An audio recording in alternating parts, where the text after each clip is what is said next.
कोई कहानी नहीं, ये हमारी एक व्यूअर सारा का एक ऐसा सच्चा वाकया है जिसे सुनकर आपके रोंगटे खड़े हो जाएंगे। उनके घर में काम करने वाली एक सीधी सादी नौकरानी की बेटी का एक ऐसा दोस्त था जिसे कोई देख नहीं सकता था।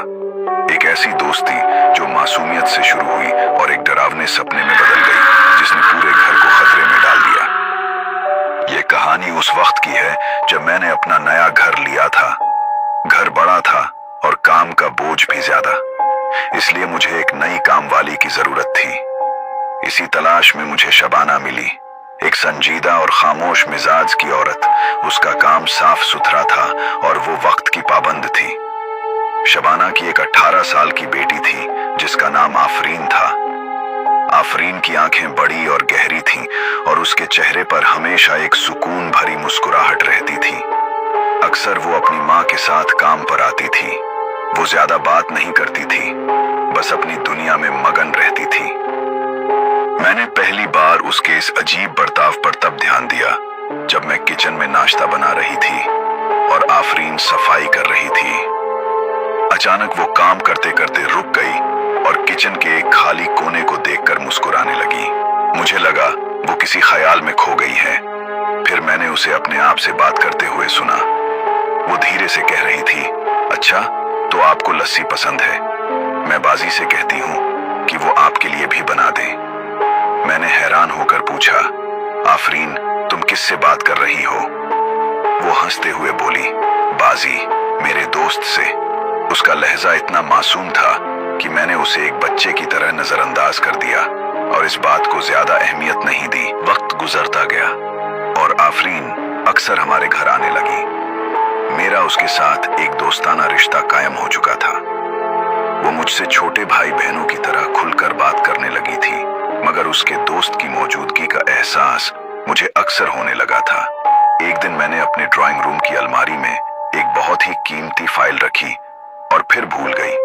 मैं घंटों उस फाइल को तलाश करती रही। मेरा सर दर्द से फटा जा रहा था। उस दिन आफरीन काम पर नहीं आई थी। मैंने परेशानी में शबाना को फोन किया और उसका हाल चाल पूछा। जब मैंने उसे फाइल के बारे में बताया तो वो खामोश हो गई और कुछ देर बाद बोली, बेगम साहिबा, मैं आफरीन से पूछकर बताती हूँ। कुछ देर बाद शबाना का दोबारा फोन आया। वो बोली, बाजी, आफरीन ने बताया है कि वो फाइल आपने अलमारी के तीसरे खाने में रखी थी और उसके पीछे एक पुरानी डायरी पड़ी है, इसलिए वो नजर नहीं आ रही है। मैंने तेजी से जाकर देखा तो वाकई में ऐसा ही था। मेरी हैरत की इंतहा न रही। मैंने फौरन आफरीन को फोन करके शुक्रिया अदा किया और उससे पूछा, बेटा तुम्हें ये कैसे मालूम हुआ? वो मासूम लहजे में बोली, बाजी, मेरे दोस्त ने मुझे बताया था। उसने बताया कि आप बहुत परेशान हैं। इस वाकये के बाद मेरे अंदर खौफ और तजस्सुस दोनों पैदा हो गए। मुझे यकीन हो गया कि आफरीन का ये दोस्त सिर्फ उसके ख्यालों का हिस्सा नहीं है। मैंने एक दिन हिम्मत करके आफरीन से पूछा, आफरीन तुम्हारे दोस्त का क्या नाम है और वो कैसा है? आफरीन ने शर्माते हुए बताया, उसका नाम नूर है। वो बहुत अच्छा है और हमेशा मेरा ख्याल रखता है। उसने मुझे बताया कि नूर बचपन से उसके साथ है और वो हमेशा उसकी हिफाजत करता है। वो चीजें ढूंढने में मदद देता है, लोगों के आने से पहले बता देता है और कभी कभी तो छोटी मोटी बीमारियों से भी बचा लेता है। फिर एक दिन मेरे छोटे बेटे के साथ एक खौफनाक हादसा होने से बच गया। वो घर के स्टोर रूम में खेल रहा था जहां पुरानी चीजें पड़ी थी। मैं किचन में काम में मसरूफ थी। आफरीन अचानक मेरे पास आई और उसका रंग पीला पड़ा हुआ था। उसने कहा, बाजी, जल्दी से स्टोर रूम में जाकर देखें। मेरे दोस्त ने मुझे बताया है कि वहां बिजली की तारों में कुछ गड़बड़ हो रही है। मैंने उसकी बात सुनकर फौरन स्टोर रूम की तरफ भागी। वहां मेरा बेटा एक पुरानी अलमारी पर चढ़ने की कोशिश कर रहा था और उसके बिल्कुल करीब ही एक खुली तार पड़ी थी जिससे हल्की हल्की चिंगारियां निकल रही थीं। अगर मैं वक्त पर ना पहुंचती तो एक बड़ा हादसा हो सकता था। इस वाकये ने मेरे शौहर को भी हैरान कर दिया। वो पहले से आफरीन का वहम समझते थे, मगर अब उन्हें भी कुछ सोचने पर मजबूर होना पड़ा। उन्होंने कहा कि ये किसी जादू टोने का मामला हो सकता है, मगर मैंने कहा कि आफरीन को देखकर ऐसा नहीं लगता। वो तो एक मासूम लड़की है जिसका दोस्त उसे फायदा पहुंचा रहा है। इस वाकये के बाद से मुझे आफरीन का दोस्त सिर्फ एक फरिश्ते जैसा दोस्त लगने लगा था। मगर कहानी में एक मोड़ तब आया जब आफरीन के बर्ताव में बदलाव आने लगा। वो दिन ब दिन कमजोर और उदास दिखाई देने लगी। उसकी आंखों में जो पहले एक नूर था, अब एक अजीब सी थकावट और खौफ दिखाई देता था। वो अक्सर हमारे घर काम करने से कतराने लगी।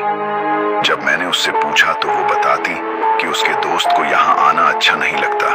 वो कहता है कि यहाँ बहुत शोर है।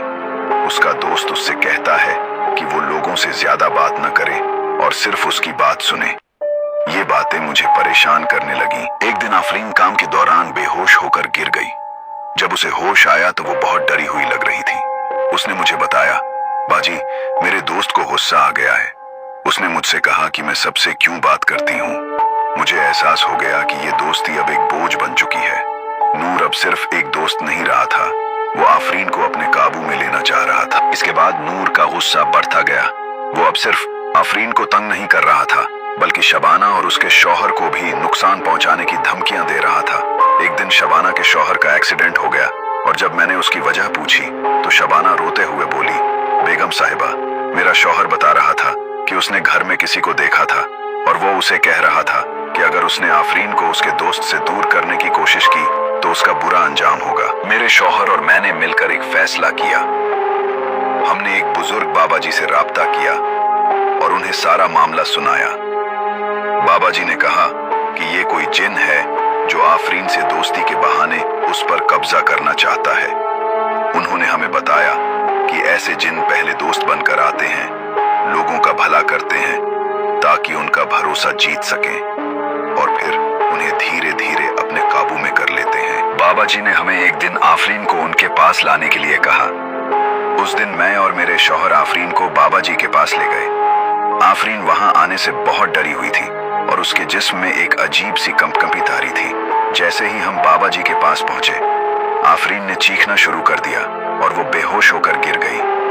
बाबा जी ने कुरान की आयतें पढ़ना शुरू की और आफरीन के करीब जाकर दम करने लगे। आफरीन का जिस्म अजीब तरह से हिलने लगा और उसके मुंह से एक गहरी और खौफनाक आवाज आने लगी, इसको मुझसे दूर मत करो, ये मेरी दोस्त है। ये आवाज आफरीन की नहीं थी, ये नूर की आवाज थी। बाबा जी ने लगातार आयतें पढ़ना जारी रखा और उसके साथ एक जंग लड़ते रहे। नूर ने आफरीन के जिस्म पर पूरा कब्जा कर रखा था और वो बाबा जी को धमकियां दे रहा था। 2 घंटे तक ये सब चलता रहा। आफरीन का जिस्म पसीने से भीगा हुआ था और वो लगातार लड़खड़ा रही थी। आखिरकार बाबा जी ने एक अमल किया जिससे नूर आफरीन के जिस्म को छोड़कर चला गया। आफरीन बेहोश होकर जमीन पर गिर गई। बाबा जी ने उसे दम किया और पानी पिलाया। जब उसे होश आया तो उसे याद नहीं था कि क्या हुआ था।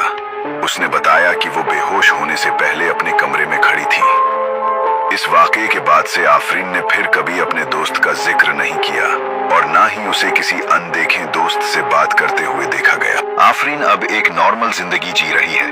उसने वो दोस्त खो दिया जो उसकी हिफाजत करता था, मगर उसने अपनी आजादी हासिल कर ली। शबाना और आफरीन अब भी हमारे घर काम करती हैं। आफरीन की आंखों में अब वो खौफ नहीं है, बल्कि एक नई चमक और जिंदगी की रोशनी है।